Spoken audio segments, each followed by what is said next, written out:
사람과 한번 인사하겠습니다. 사랑합니다. 축복합니다. 오늘 말씀은 교회란 무엇인가 두 번째 제목으로 하나님께 영광을 돌리기를 원합니다. 여러분들 사진을 한번 보시기 바랍니다. 저 사진을 보면 어떤 생각이 드나요? 집이 방인데 너무너무 복잡하죠. 물건이 그냥 가득 차 있으니까 뭔가 답답하고 복잡하고 방의 기능을 제대로 하지 못하는 모습입니다. 누울 자리가 없어요. 그런데 또 하나의 그림을 보면 잘 정리가 되어 있습니다. 정말 방이 시원하고 여유가 있어 보이고 제 기능을 하는 모습이죠. 그래서 정리의 달인들은 이렇게 말합니다. 정리를 하는 데 있어서 제일 중요한 것이 무엇이냐면 버릴 것을 좀 버려라. 뺄 것을 좀 빼내라. 말하고 있는 거예요. 그래야 공간이 생긴다는 것입니다. 지금 저는 방 청소 이야기를 하는 게 아니고 신앙에도 이것이 필요하다. 인생에도 이것이 필요하다는 것을 말하고 싶은 것입니다. 인생의 모든 것을 움켜쥐고 모든 것을 다 담으려고 한다면 그 인생은 혼란스러운 거예요. 뺄 것을 가감히 빼고 주제와 초점을 맞추어야 그 인생이 제대로 갈 수가 있는 것입니다. 신앙생활도 마찬가지예요. 신앙도 내가 이것저것 다 주워 담으면 신앙의 색깔이 무엇인지 아주 혼란스러워집니다. 그러나 뺄 것을 빼야 하는 거예요. 그렇게 빼면 신앙이 아주 선명해지는 것입니다. 신앙이 성숙하다, 성숙하지 못하다 하는 것은 이것을 잘한다, 못한다의 차이인 것입니다. 그렇다면 저 사진처럼 신앙에서 무엇을 빼고 무엇을 담아야 하느냐라고 할 때 신앙의 가장 중요한 주제는 바로 예수 그리스도와 그분의 구원이에요. 이게 가장 중요한 것입니다. 여기에다가 초점을 맞추려면 빼버리게 되는데 남는 것이 무엇이냐 할 때 그 남는 것이 바로 오늘 말씀 에베소서 2장의 말씀이에요. 19절의 말씀이 바로 그것인데 19절은 무엇을 말하고 있냐면 동일한 시민이요 라는 말을 하고 있습니다. 이 심폴리테스라는 말인데 오늘 말씀을 통해서 이 시민에 대해서 우리가 살펴보기를 원하는 것입니다. 여러분, 우리가 예수 안에 있는 나는 누구인가 라고 할 때 성경은 말하고 있어요. 그것이 시민이다, 심폴리테스다, 영어로는 a fellow citizen 이라고 말하고 있습니다. 동료 시민이라는 거예요. 우리가 시민이라는 것입니다. 우리나라 동화와 서양의 동화에 차이점이 있는데 무엇인지 아십니까? 많은 차이가 있지만 제가 느끼는 차이점은 이런 것입니다. 우리나라 동화에는 공주님, 왕자님 이야기가 많이 안 나와요. 우리나라 동화 보면 콩쥐, 팥쥐 이야기가 있고 심청이 이야기가 있고 뭐 그런 이야기 동화들이 있습니다. 그런데 서양 동화를 보면요, 공주 이야기가 많아요. 왕자 이야기가 많아요. 백설공주, 인어공주, 공주와 왕자 이야기가 많이 등장하는 것입니다. 그런데 무슨 왕자 공주가 이렇게 많은가 생각하게 되는데 서양은요, 고대 세계는 시티를 중심으로 이루어져 있어요. 즉 성읍을 중심으로 이루어져 있다는 것입니다. 그래서 그 성읍에 있는 성주의 아들과 딸이 바로 왕자와 공주가 되는 거예요. 그래서 어느 날 성주의 아들, 딸이 왕자이고 공주인데 어느 성의 공주가 뭘 잘못 먹고 혼수 상태에 빠졌는데 다른 성의 성주의 아들 왕자가 와서 그 공주에게 뽀뽀를 해주자 병이 낫게 되었다. 그리고 결혼하게 되었더라. 뭐 이런 이야기가 서양의 동화 이야기 주제인 것입니다. 무슨 말이냐면 오늘 이 성경 말씀이 말하는 시민이라는 것은요, 그런 한 개의 성 단위의 군주의 시민을 말하는 것이 아닙니다. 일종의 국가 개념의 국민 또는 백성을 말하는 거예요. 그러니까 기독교인이 누구냐고 할 때 눈에 보이지는 않지만 영토를 갖고 있는 하나님의 백성이라는 뜻입니다. 이것을 지금 성경에서는 시민이라고 표현하고 있는 거예요. 그래서 존 스토트는 교회를 새로운 사회라고 말했습니다. 거기에 속하는 것이 교회라는 거예요. 다시 말하면 미국이나 대한민국 이외에 또 다른 국가, 사회가 존재하는데 눈에 보이지 않는 영적인 나라요, 그것을 하나님의 나라, 천국이라고 말하는 것입니다. 그래서 천국은요, 죽어서도 가는 곳이지만, 그러나 성경에서 더 많이 말하는 것은 눈에 보이지는 않지만 여기에 이 땅에 현존하는 이 세상 나라보다 훨씬 더 규모가 크고 방대하고 더 근본적인 영적인 나라가 있는데, 그 나라를 표현하고 증거하는 곳이 교회고, 성도는 그곳의 시민이라고 말하고 있는 거예요. 그러니까 우리가 어디의 시민이에요? 교회 안의 시민이라는 거예요. 하나님 나라의 시민이라는 것입니다. 그래서 이곳은 하나님의 통치를 받는 곳이기 때문에 분명한 것은 이 세상 질서와는 다른 삶을 살고 다른 가치를 가지고 목표가 다르다는 거예요. 대한민국은 우리의 소원은 통일, 그런 노래도 있잖아요. 그런데 하나님 나라의 소원은 다른 것입니다. 하나님 나라의 소원은 예를 들자면 고린도전서 10장 31절에 보면 그런즉 너희가 먹든지 마시든지 무엇을 하든지 다 하나님의 영광을 위하여 하라, 이거예요. 그러니까 우리가 그 나라 백성이기 때문에 내 나라의 왕이신 하나님께 영광을 돌리는 삶을 살아야 하는데, 이것이 우리의 소원이어야 하는데, 그 방법이 일상생활 속에서, 우리의 삶 속에서 먹든지 마시든지 무엇을 하든지 하나님의 영광을 위해 하는 것을 목표로 해야 한다는 거예요. 이것이 신구약 성경의 전체의 가장 중요한 개념인 것입니다. 그러니까 우리가 이걸 모르고 성경을 읽으면 전혀 이해가 되지 않고 혼돈이 오는 거예요. 하나님 나라에 대한 개념이 없이 성경 말씀을 읽다 보면 그냥 개인적인 감정에만 이끌려서 성경 말씀을 내 생각과 내게 편한 대로 적용하고 붙들려고 하는 모습을 보게 되는 것입니다. 특히 구약 성경이 그렇습니다. 성경은 구약이나 신약이나 눈에 보이는 육적인 이스라엘 나라를 말하는 것이 아니라 하나님 나라를 말씀하고 있는 거예요. 그것이 성경의 구약에는 육적인 이스라엘 나라로 표현이 되어 있기는 하지만, 사실 예수님이 오신 신약 시대에는 이 이스라엘 개념 자체가 없어진 거예요. 그래서 요즘 우리가 뉴스를 보면 지금 현재 이스라엘 나라와 팔레스타인이 전쟁을 하고 있잖아요. 이 전쟁을 하는 모습을 보면서 우리 예수 믿는 사람들은 은근히 그래도 이스라엘 나라를 은근히 마음속으로 편드는 모습을 볼 수가 있어요. 그것은 잘못된 것입니다. 오해예요. 지금의 저 이스라엘 나라가 성경이 말하는 그 이스라엘 나라가 아니라는 거예요. 어떻게 봐야 되느냐? 성경 이스라엘과 아무 상관이 없는 나라라는 것입니다. 그러니까 우리는 지금 이스라엘과 팔레스타인의 전쟁을 어떻게 봐야 되느냐? 어느 쪽이 더 정당하냐를 봐야 하는 것입니다.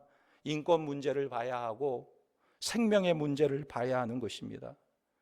지금 이스라엘과 성경의 구약의 이스라엘이 같은 나라가 아니라는 거예요. 더군다나 구약의 이스라엘 나라도 이스라엘로 표현은 되어 있지만 이스라엘 나라의 백성이 다 하나님의 백성은 아니었던 것입니다. 구약을 잘 읽어보세요. 육적인 이스라엘 속에도 하나님은 다윗이나 엘리야 같은 하나님의 백성을 따로 부르시는 것을 보게 됩니다. 그래서 그들이 오히려 육적인 이스라엘과 충돌하고 어떤 경우에는 선지자가 이스라엘 왕하고 마찰을 일으킵니다.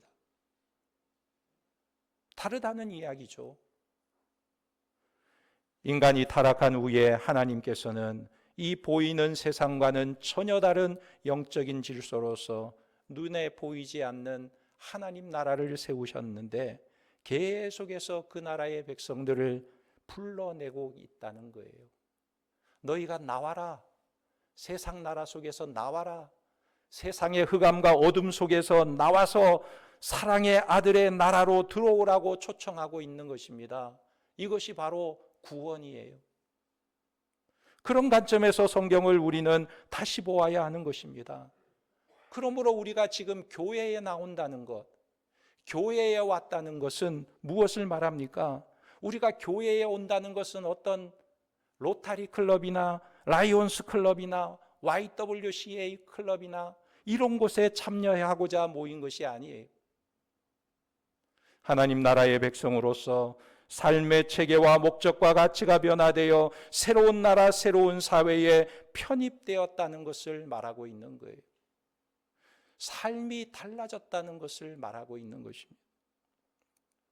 그래서 다니엘 2장 31절에 보면 하나님께서 느부갓네살에게 큰 신상의 꿈을 꾸게 하시는데 그것을 다니엘에게 해석해 줍니다.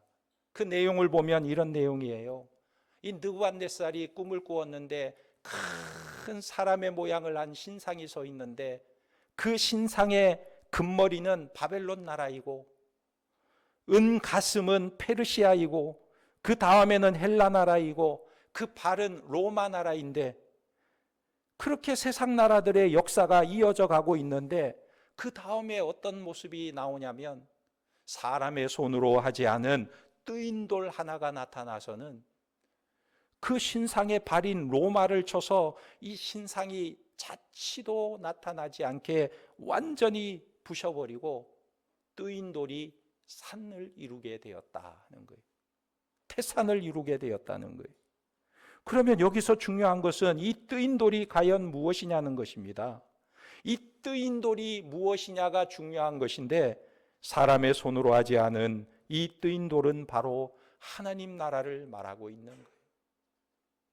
세상 나라를 물리치고 하나님 나라를 세우는 이야기를 하고 있다는 것입니다. 그래서 44절에서 이렇게 설명합니다. 다니엘 2장 44절에 보면 이 여러 왕들의 시대에 하늘의 하나님이 한 나라를 세우리니 이것은 영원히 망하지도 아니할 것이요 그 국권이 다른 백성에게로 돌아가지도 아니할 것이요 도리어 이 모든 나라를 쳐서 멸망시키고 영원히 설 것이라. 할렐루야. 영원히 서는 하나님 나라가 임하고 있다는 거예요. 이게 바로 예수님께서 오셔서 천국이 가까이 왔다고 했던 그 나라를 말하고 있는 거예요. 하나님 나라를 말하고 있는 것입니다. 그리고 우리는 바로 그 나라의 시민으로 들어와 있다는 것인데 이것이 바로 예수 그리스도의 나라라는 것입니다. 그래서 빌립보서 3장 20절은 우리의 시민권은 어디에 있다고요? 하늘에 있다. 하늘에 있다 그랬습니다. 또 성경의 마지막 책인 계시록 1장 6절에도 우리를 제 나라와 제사장으로 삼으신 그에게 영광과 능력이 세세토록 있기를 원하노라. 아멘. 이렇게 고백하고 있는 것입니다. 결국 예수 믿는 우리가 교회이고 교회는 시민이고 하나님의 나라라는 뜻이 되는 것입니다. 자, 그렇다면 여기까지가 하나님 나라 시민이라는 것에 대한 해석이라고 한다면 이것이 갖는 엄청난 특권이 한 가지가 우리에게 있는데 그것이 무엇이냐는 거예요. 우리들 뒤에 나라가 있다는 거예요. 우리들 뒤에 국가가 있다는 것입니다. 그것이 세상 나라가 아닌 이 시시한 세상 나라와 비교할 수도 없는 거대한 나라, 즉 하나님 나라가 있음을 우리에게 잊지 말라고 말씀하고 있는 거예요. 여러분, 이 세상의 나라는요, 역사를 보면 아무리 강대국도 아무리 거대한 나라도 아무리 크고 힘 있는 나라도 망하지 않은 나라가 없어요. 바벨론도 망하고 페르시아도 망하고 로마도 망하고 조선 땅도 망하고 다 망했어요. 그런데 한 번도 망한 적이 없어 도도한 물결의 역사를 가로질러가는 나라가 있는데 그 나라가 바로 하나님 나라라는 것입니다. 바로 이 하나님 나라에 내 인생의 배후에 있다. 이 하나님 나라가 너의 뒤에 있다라고 말씀하고 있는 것입니다. 이것이 오늘 말씀이 말하는 두 번째 이야기예요. 스가랴 2장 7절에서 8절에 보면 바벨론 성에 거주하는 시온아 이제 너는 피할지니라 만군의 여호와께서 이같이 말씀하시되 영광을 위하여 나를 너희를 노략한 여러 나라로 보내었었나니 너희를 범하는 자는 그의 눈동자를 범하는 것이라. 무슨 말입니까? 하나님께서 지금 자기 백성들을 어떻게 생각하시는지를 잘 보여주는 말씀이에요. 여기서 우리가 봐야 할 첫 번째는 뭐냐면 지금 이스라엘 백성들이 나라가 망해서 바벨론의 포로로 잡혀가서 그곳에서 핍박을 받으며 짐승 취급받으며 힘들고 어렵게 살아가고 있습니다. 고난 가운데 살고 있는 이 이스라엘 포로들을 향해서 하나님께서 뭐라고 말씀하시냐면 너희 바벨론 성에 거주하는 시온아 그랬다는 거예요. 너희가 현실에서는 바벨론 땅의 포로로 살고 있지만 너희 시온아 이렇게 말하고 있는 거예요. 시온이라는 말이 중요한 것입니다. 이 시온이라는 말은 거룩한 존재라는 거예요. 너희가 있는 곳에 하나님도 함께하고 계신다는 거예요. 비록 너희가 세상에서 짐승 취급을 받을지라도 너희 가운데 하나님이 계신다라는 말씀인 것입니다. 이것이 시온이라는 뜻이에요. 그런데 이것도 놀라운데 그 뒤에 하시는 말씀이 뭐냐면 너를 범하는 자는 그의 눈동자를 범하는 것이라. 이게 더 놀라운 말씀이에요.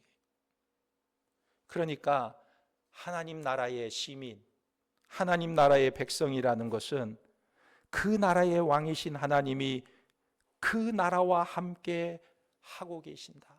그 백성과 함께하고 계신다. 나의 백그라운드가 되어 주신다. 이 말씀이라는 거예요. 그래서 이제부터는 하나님께서 자기 나라 백성을 지키시고 돌보시고 인도하시겠다는 것입니다. 그런데 우리는 신앙을 너무 개인적이고 감정적으로 여겨서 자꾸 흔들리고 혼란스러울 때가 있어요.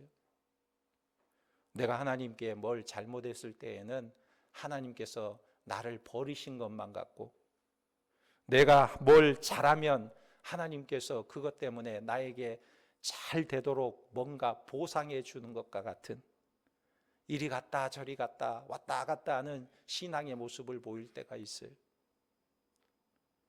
그런데 성경이 시민이라고 할 때에는 그 정도를 말하는 게 아니에요. 그런 것이 아닙니다. 어떤 분이 월남전에 장교로 참전했을 때 체험을 하나 이야기해 주었는데, 이 정글에 작전을 하러 나갔는데 부대원들이 20명이 갔어요. 그래서 목표 지점에 도착하면 반드시 해야 되는 게 뭐냐면 인원 점검이에요. 20명이 출발해서 목적지에 도착해서 숫자를 세어보니까 한 명이 모자라. 19명만 있어. 한 명이 어디로 가고 없어진 거예요. 그런데 이런 일이 너무나 많았다는 거예요. 20명이 출발했는데 도착해서 보니까 17명 있고, 20명이 출발했는데 도착해 보니까 18명이 있고, 없어지는 거예요. 없어진 사람이 수천 명이래요. 그러면 어떻게 하냐면 찾을 수도 없고 어디 신문에 광고도 낼 수가 없으니까 그냥 없어진 사람을 실종 처리를 하는 것입니다. 빨간 글씨로 실종해서 본부에 보고하면 본부에서 한국의 부모에게 통지서를 보내고 그냥 전사했다든지 실종됐다든지 그렇게 보내면 끝이에요. 그들이 50년이 지난 지금 죽었는지 살았는지 제3국을 떠돌고 있는지 아니면 북한에 끌려갔는지 알 수가 없는 것입니다. 그런데 미국이라는 나라는 어떻게 하는지 아세요? 월남전이 끝난 지 30년이 지났고 40년이 지났어도 계속해서 미군 유해 송환을 위해서 이 베트남과 협상하기도 하고 협박을 하기도 하고 당근을 주기도 하고 채찍을 주기도 하고, 그래서 어떻게든지 실종자를 찾아내고 포로를 돌려받기도 하고 죽은 유해까지도 다 돌려받아서 본국으로 데려가려고 하는 노력을 아직까지도 하고 있다는 거예요. 그러니까 어느 나라의 시민이냐에 따라서 이렇게 차이가 나는 것입니다. 미국 시민은 죽어서도 그 가치를 인정받고 있어요. 6.25 전쟁이 끝난 지 70년이 지났는데도 지금도 북한에게 6.25 전쟁 때 싸워서 전사한 군인들의 시신을 돌려달라고 요청하고 있는 거예요. 그런데 우리는 백성 한 사람 한 사람을 뒷받침해 주지 못하는 약한 나라에 살고 있습니다. 그러나 그럼에도 불구하고 우리가 정말 감사한 것은 우리가 어떤 존재이냐? 우리는 하나님 나라의 백성이고 하나님 나라의 시민이라는 사실입니다. 할렐루야. 이 세상 나라에는 소망이 없지만 하나님의 나라가 내 소망이 되고 하나님 나라 때문에 우리가 당당하고 하나님 나라가 우리의 생명을 가치 있게 만들어가고 있는 것입니다. 이것이 하나님 나라 시민이라는 거예요. 예수를 믿으면요, 우리의 쌀독에 쌀이 뚝 떨어지지 않는다는 이야기가 아니에요. 예수를 믿으면 나의 계좌, 통장 계좌에 액수가 마이너스가 되지 않는다는 얘기가 아니에요. 예수를 잘 믿으면 비행기에서 맨몸으로 떨어져도 하나님께서 천사를 보내서 소미불로 탁 받아가지고 무사히 잘 착륙할 수 있도록 역사하신다는 이야기가 아니에요. 비행기에서 뛰어내리면 떨어져서 죽죠. 뉴스 보니까 어떤 사람이 비행기에서 문을 자꾸 열려고 해서 사람들이 그냥 기겁을 하고 안 떨어지려고 막 의자에 붙잡고 그냥 벨트를 꽉 짜매고 그러고 그냥 착륙했다는 뉴스도 몇 번 봤어요. 오늘 본문이 말하는 성도는 하나님께서 나를 간섭하시겠다는 거예요. 하나님이 나와 함께 하시고 필요하시다면 나에게 갑자기 고민을 주셔서 그 고민에 빠지게 해서라도 나를 변화시키시고 구원하셔서 하나님 나라의 시민답게 만들어 가시겠다는 말씀. 이것이 오늘 본문이 말하는 성도의 신분이고 축복인 것입니다. 그래서 우리는 어려움 속에서도 당당할 수가 있는 거예요. 내 인생의 뒤를 돌아보면 정말 나를 그 나라의 시민으로 만들어 가시는 하나님의 손길과 섭리가 있었음을 발견하게 되는 것입니다. 이것이 우리의 힘이 되는 거예요. 여러분이 하나님이 내 생명의 가치요, 나를 당당하게 하시는 분이라는 사실을 믿고 믿음 가운데 이 세상 속에서 우뚝 서는 하나님의 백성들이 되기를 예수님의 이름으로 축원합니다. 그런데 두 번째로 오늘 본문에 보면 우리를 시민이라고 말할 뿐만 아니라 또 한 단어로 규정하고 있는데 그게 뭐냐면 권속이라는 말을 하고 있어요. 우리는 누구냐? 권속이라, 권속. 이 권속이라는 말을 바울은 왜 사용했을까? 그 이유가 이렇습니다. 시민으로는 다 설명하지 못하기 때문에 시민이라는 것은 우리가 이 세상에 살지만 우리의 소속이 어디냐 하는 거예요. 우리의 소속이 하나님이다 이것을 말하고 있다면 그럼 권속은 도대체 뭐냐? 권속이라는 말은 그렇게 하나님께 속한 성도들이 서로에게 어떤 존재냐 하는 거예요. 하나님께 속한 성도들이 서로에게는 어떤 존재냐는 거예요. 그래서 이 권속이라는 말은 헬라어로 오이케이오이라는 말이에요. 오이 두 개가 있다고 생각합니다. 오이케이오이, 오이코스라는 집이라는 단어에서 나온 말입니다. 그러니까 무엇을 말하냐면 권속은 한 집안의 구성원, 가족을 말하는 거예요. 가족이라는 거예요. 그러면 가족이라고 쓰면 되지 왜 권속이라고 이야기했을까? 가족이라는 말도 충분한데 이 권속이라는 말을 한문으로 보면 이런 뜻이 있어요. 돌아볼 권, 엮을 속. 이 돌아볼 권도 의미가 있지만 저는 엮을 속, 이 속자에 정말 깊은 의미가 있음을 발견하게 됩니다. 말하자면 성도란 어떤 존재냐? 서로 엮인 존재들이라는 거예요. 남이 아니라는 거예요. 서로 엮인 존재라는 것입니다. 그래서 서로를 돌아봐야 하는 존재라는 것입니다. 이게 교회라는 뜻이에요. 이것을 다른 말로 해서 내가 그렇게 권속이 되고 구원받은 하나님의 백성이 된 것을 어디서 확인하냐면 여러 가지 있지만 오늘 말씀에 국한한다면 구원받은 사람이 교회에 오면 가족들을 만남에 그 마음이 너무나 편안해져야 하는 거예요. 가족들을 만날 때 그 마음이 너무 기쁨이 있는 거예요. 왜냐하면 구원받은 사람은 교회라는 가정의 권속으로 엮여 있기 때문에 그래요. 남자들이요, 군대를 갔다 오는데 군대 처음에 가면 훈련소에 입소해서 훈련을 아주 빡세게 받아요. 옛날에는 더 심했죠. 머리를 팍팍 밀고 훈련 받으면서 기합도 받고 때로는 얻어맞기도 하고 그러면서 훈련을 아주 힘들게 받아요. 배도 고프고 얻어 터지기도 하고 막 몸도 안 따라주고 너무너무 힘들고 지치다가 첫 주일을 맞이하게 됩니다. 첫 주일을 맞이하게 되면 그때야 비로소 쉬는데 교관이요, 첫 주일에 기독교 신자 집합 그래요. 그러면 다른 애들은 쉬려고 다 뒹굴뒹굴 누워 있는데 교회 다니는 애들은 뻘떡 일어나가지고 탁 집합을 하는 거예요.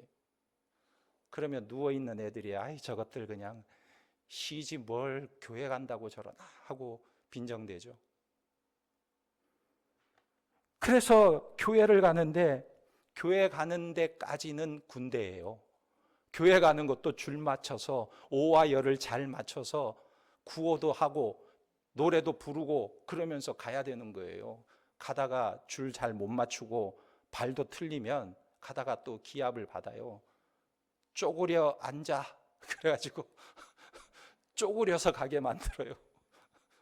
쪼그려 걷기. 그렇게 해서 교회까지 가는 것입니다. 그런데 교회 입구까지 와서 이제는 예배당 안에 탁 들어가게 되면 그때부터 별천지예요. 세상이 완전히 다른 거예요. 지금까지는 군대였는데 교회 들어서는 순간부터 완전히 달라지는 거예요. 별을 단 분이 나를 그냥 사랑스러운 모습으로 반겨주고 장교가 나를 끌어안아주고 이건 완전히 딴 세상이에요. 그래서 이 훈련병들이 교회 안에 들어가서는 의자에 앉아서 고개를 숙이고 기도하면서 주여 하면서 흑흑거리면서 울어요. 왜 우나요? 서글퍼서 우나요? 아니요. 아버지 집에 왔기 때문에 마음이 너무나 편안해서. 슬퍼서 우는 것이 아니고 마음이 편해서 너무 힘들고 긴장되었는데 마음이 푹 놓이고 평안한 것입니다. 그래서 아버지 이 한마디를 하는데 그곳이 천국과 같은 거예요. 이게 구원받은 사람의 모습이라는 거예요. 여러분 교회에 오면 당당하고 잘 알 수는 없지만 뭔가 기쁨이 내 속에 있고 서로에게 무언가 나누는데 우리는 서로 엮여 있는 건속임을 발견하고 하나님과도 엮여 있고 성도들과도 엮여 있는 존재임을 확인하고 기뻐하는 것입니다. 히브리서 10장 24절 25절에 보면 뭐라고 합니까? 서로 돌아보아 사랑과 선행을 어떻게 하라고요? 격려하라 그랬어요. 격려하라. 서로 돌아보아 사랑과 선행을 격려하라. 격려하라는 것은 박차를 가하라. 교회는 그런 곳이라는 거예요. 서로의 부족한 것을 보충해주고 힘을 북돋아주고, 그래서 교회 안에서 서로를 격려하는 모습이 일어나는 것입니다. 교회 안에 왔는데도 교회 안에서도 자꾸 나눠져요. 1급 신자, 2급 신자, 3급 신자. 1급 신자는 열심히 출석도 잘하고 봉사도 잘하면 1급. 출석은 잘하는데 봉사를 안 하면 2급. 출석도 띄엄띄엄하고 봉사도 안 하면 3급. 이렇게 나눠지는 곳이 교회가 아니에요. 교회에는 그런 거 없습니다. 한 달에 한 번 나오더라도 하나님의 가족이고 자녀이고 형제이고 자매인 줄 믿으시기 바랍니다. 아멘 하신 분 한 달에 한 번 나오면 안 돼요.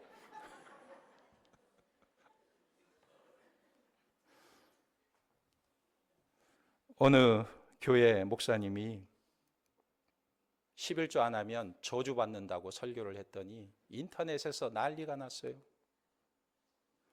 여러분, 11조 저주입니까? 축복입니까? 11조 하면 축복이고 안 하면 저주입니까? 이런 등급을 나누는 것이 말이 안 되는 일이에요.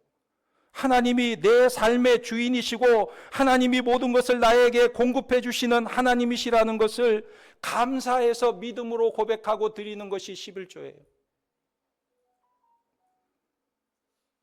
그것이 복을 받는 기준, 저주를 받는 기준이 될 수 있는 것이 아니에요. 교회는 그렇게 나눠지는 것이 아닙니다. 교회는 기업이 아니고 가정이에요. 오늘 말씀에 사도 바울이 하는 말이 교회는 건속이라고 말하고 있어요. 가정이라고 말하고 있어요. 여러분, 가정에서 돈 많이 내는 사람만 1등 아들일까요? 아니죠. 어느 집에서 형제가 여럿이 있는데 부모님의 생신창을 차리기 위해서 장남이 형제들에게 말합니다. 이번에 우리 부모님 생신잔치를 위해서 우리 형제들이 각자 100만 원씩 내서 잔치를 좀 해드리자 그랬어요. 그런데 보니까 막내 동생이 사업이 너무 어려워가지고 힘들게 살고 있어요. 자기 먹고 살기도 너무너무 힘든 거예요. 그러니까 큰형이 하는 말이, 저 막내 동생은 100만 원 내지 말고 10만 원만 내라고 하자. 그러니까 둘째 형이 큰형에게 하는 말이, 형님, 그 10만 원도 많소. 아예 한 푼도 내지 말게 하고 우리가 대신 내줍시다. 이렇게 말하는 거예요. 그냥 몸만 오라고 합시다. 여러분, 이게 형제요 건속 아닙니까? 그런데 집안에서, 야, 너 막내, 너는 이번에 돈도 안 냈으니까 발언권 없어. 입 다물고 있어. 조용히 해. 이러면 그것은 형제가 아니라 망할 집안이죠. 교회도 마찬가지입니다. 교회가 성도를 서로 그렇게 나눈다면 정말 그 집안은 망할 집안이에요. 하나님 나라가 아닙니다. 하나님의 가정이 아니에요. 교회는 정치판이 아니고 가정입니다. 교회는 법으로 따지는 그런 법적 관계가 아니고 예수의 생명을 공유한 생명의 가족입니다. 교회는 군대 같은 명령으로 이루어지는 단체가 아니라 하나님의 자녀로서 아버지 집에 거하는 자녀들이라는 거예요. 이것이 교회인 것입니다. 우리가 그렇게 만들어 가야 하는 거예요. 어떤 아주 바쁜 사업가가 사람 만나는 것도 너무너무 사람들이 많이 찾아오니까 바쁜 이 스케줄을 비서에게 다 맡겼어요. 그래서 약속이 미리 정해질 때 사람을 만나고 그랬는데 어느 날 먼 친척이 서울에 온 김에 이 친척을 만나려고 회사를 찾아온 것입니다. 그러자 이 비서가요, 혹시 예약을 하고 오셨습니까? 약속을 하고 오셨습니까? 물으니까 약속을 안 하고 그냥 온 김에 찾아왔다 그러니까 죄송하지만 다음에 약속을 하고 찾아오시면 좋겠습니다 하고 돌려보냈어요. 그러자 이 할아버지, 오촌 당숙쯤 되는 이 할아버지가 화가 나가지고 지팡이로 바닥을 탁탁 치고는 그냥 내려가가지고 시골에 가서 동네방네 그 나쁜 놈이 나를 만나주지도 않았다고 아주 그냥 난리를 쳤어요.